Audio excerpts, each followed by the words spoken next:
In this session, we're going to look at understanding your team. We're going to break that down into two key areas. The first key area really is a little around vulnerability and creating safe spaces. The second key area is around creating direction, routine, and understanding the why. So first of all, understand that as a leader, we don't necessarily have to have the answer, as we've stated earlier, but what we must do is reassure and create direction. Let's look at the first part of that for a minute, the reassurance. It's vital that we create a safe space, psychologically or physically, for our teams to operate in. If we insist upon being this kind of Spartan, stoic, invulnerable leader, what happens is that we actually widen the gap between those being led and those leading, between those who are having a bad day and those who are coping.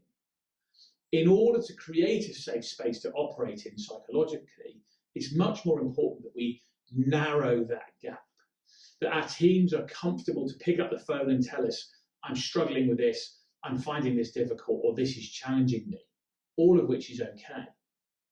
One of the best ways for us to do that is to actually show a little vulnerability ourselves. So as a leader, don't be afraid to say, hey, I'm finding this challenging too. Or actually, yesterday, I wasn't having a good day. It makes us human and it makes us far more approachable to our team members. I'm sure at some stage or another, maybe at school or later in life, you've all been for a run and you're at the back of the pack and you're desperately clinging on. And all you can think about yourself is, oh, I'm no good. I'm the weakest link. This isn't working. I can't keep up. I'm letting everybody down. That's how your team members are feeling when they're under pressure or when they're having a bad day. So in other words, we need to slow down a bit and welcome them back into the group. And we do that by showing a little bit of vulnerability. The second key area to look at around this is understand their fears. Don't assume that you know how your team members are feeling or what they're experiencing. In high pressure, high anxiety situations, everybody experiences that emotion slightly differently. We have an expression at Sandstone which is everybody's carrying their own demons. In other words, if you look at the current situation that we found ourselves in, some people are worried about finances or their business. Other people are worried about their health or their families or what the future might hold. Many of us will be looking at all of those things. But there's no way we can find reassurance or provide reassurance for people unless we understand exactly which demons each of our team members and ourselves for that matter are carrying. So take the time to listen and pay attention to your team members and understand what their own personal fears are. They don't need to relate to you. They merely need to, you merely need to understand what their personal demons are. The next thing we've got to try and do is to create a sense of routine and a sense of direction.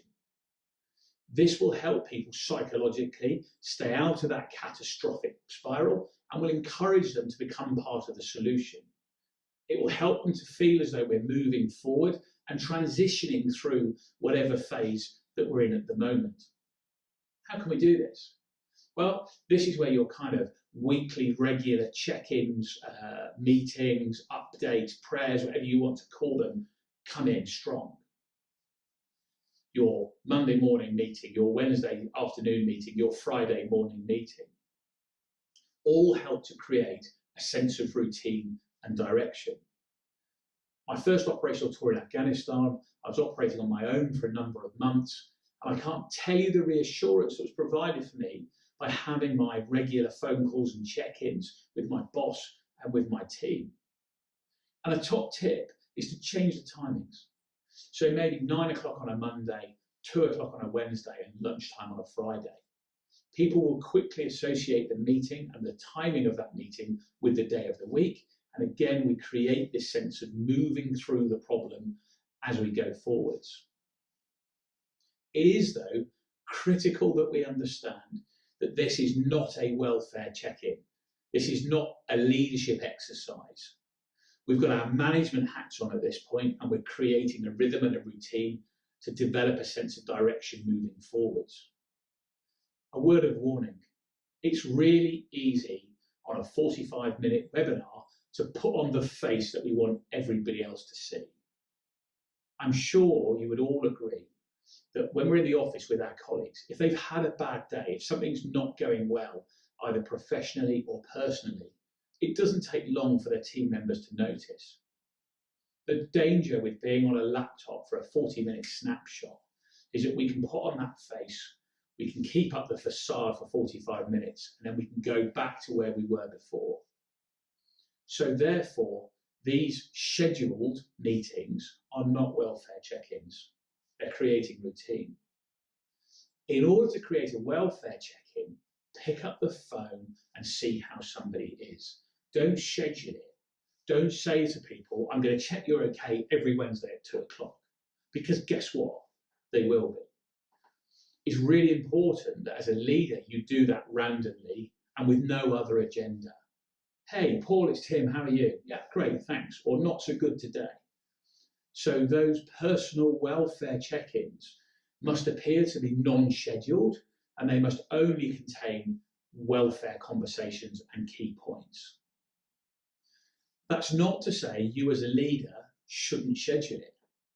I certainly write myself a communications plan.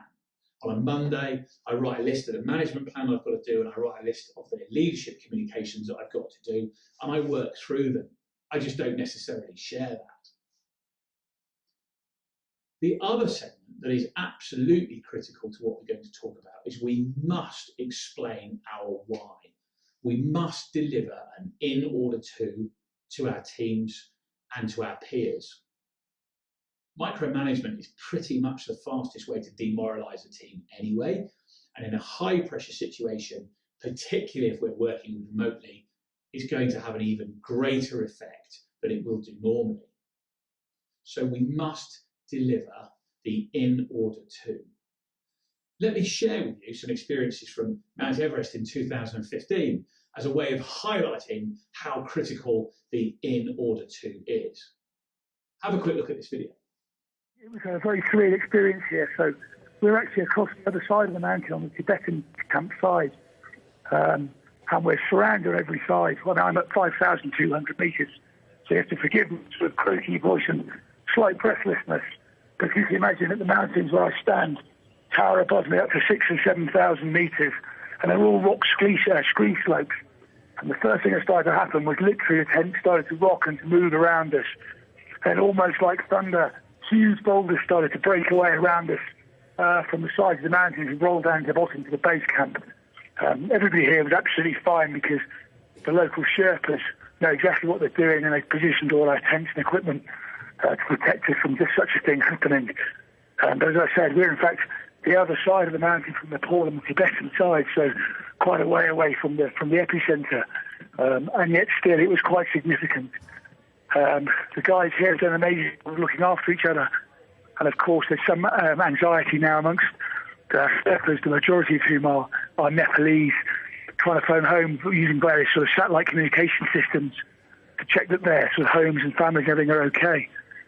So yeah, it was certainly a very dramatic, what felt like half an hour, but I think it was probably more like 10 seconds this morning. What you're seeing there, or rather hearing there, was me on an iPhone actually, live to Sky News, reporting on what was happening as the largest earthquake ever to hit the Tibetan and Nepalese regions happened in 2015.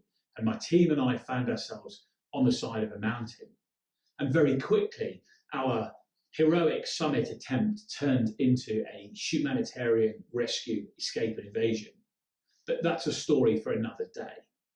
Right now, I'd like to transport you to Mount Everest.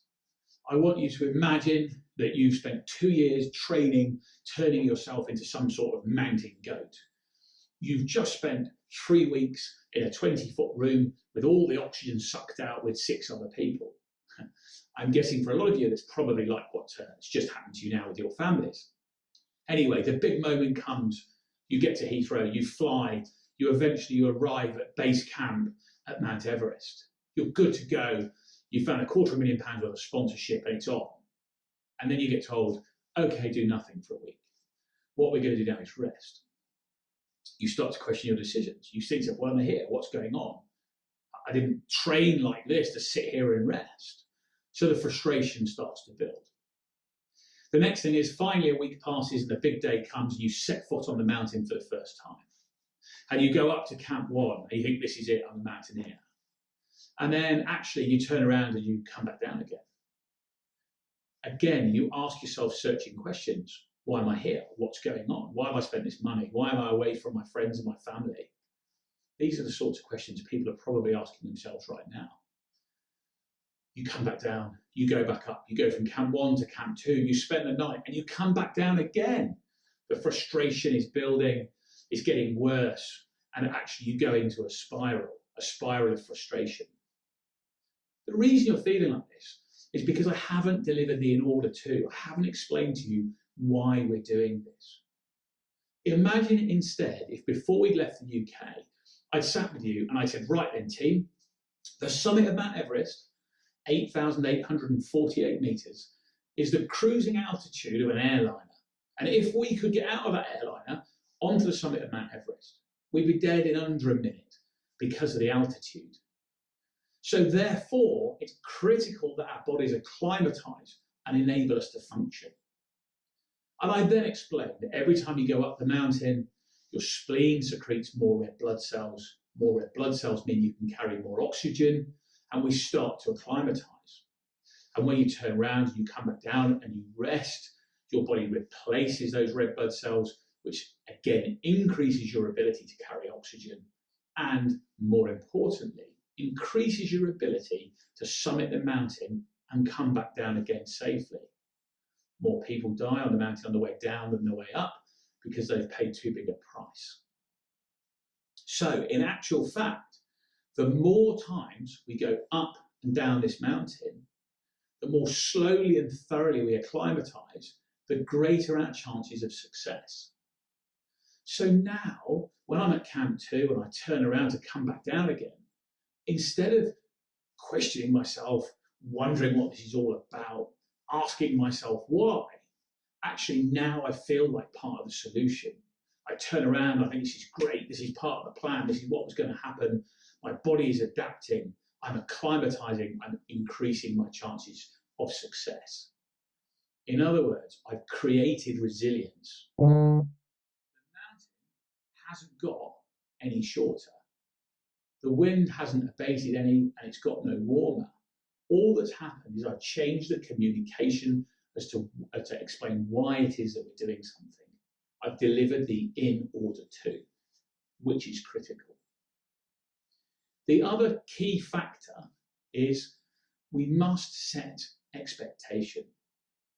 We were told we're going to spend nearly 2 months climbing this particular mountain, and there's no way that you're going to do that without having some bad days, some down days. Again, in any high pressure situation, particularly if it's elongated, it's completely normal to have a bad day. It doesn't mean you're the weak link. It doesn't mean you're letting the team down. It's just normal. So again, be approachable and make sure your team know it's completely normal and okay not to have every day as perfect. In other words, it's okay to not be okay, and it's normal. So make sure you set that expectation within the team. The other thing to consider is that if we're operating remotely and perhaps not seeing each other in the workspace as we do normally, a huge amount of what we call micro communication is missing. The pause at somebody's desk as you walk past, the quick chat at the water cooler at lunchtime, those quick glances and shared jokes across the office. They're all missing. It's all subconscious communication. So we need to find a way to replace that. And if that means that we need to consciously communicate with our teams, then that's a good thing. In my view, in high pressure situations, it really is difficult to over communicate. Communicate, communicate, communicate. Ensure your team are okay. Ensure they understand why and help them to be part of the solution and empower them to move through to the next phase of business. So in summary, create a safe space for your team to operate in. Don't be afraid to be a little bit vulnerable.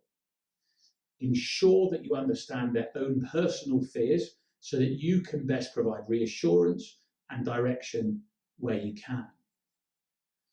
Use your management skills to create a routine that help us feel as though we're moving forward and creating progress. Use personal welfare check-ins to make sure that people are okay. Again, remembering, don't be afraid to be just a little bit vulnerable when you do that. And in every situation, deliver the in order to. Explain to each and every member of the team what their role is, and more importantly, why that role fits into the bigger picture. Empower them to become part of the solution and communicate, communicate, communicate.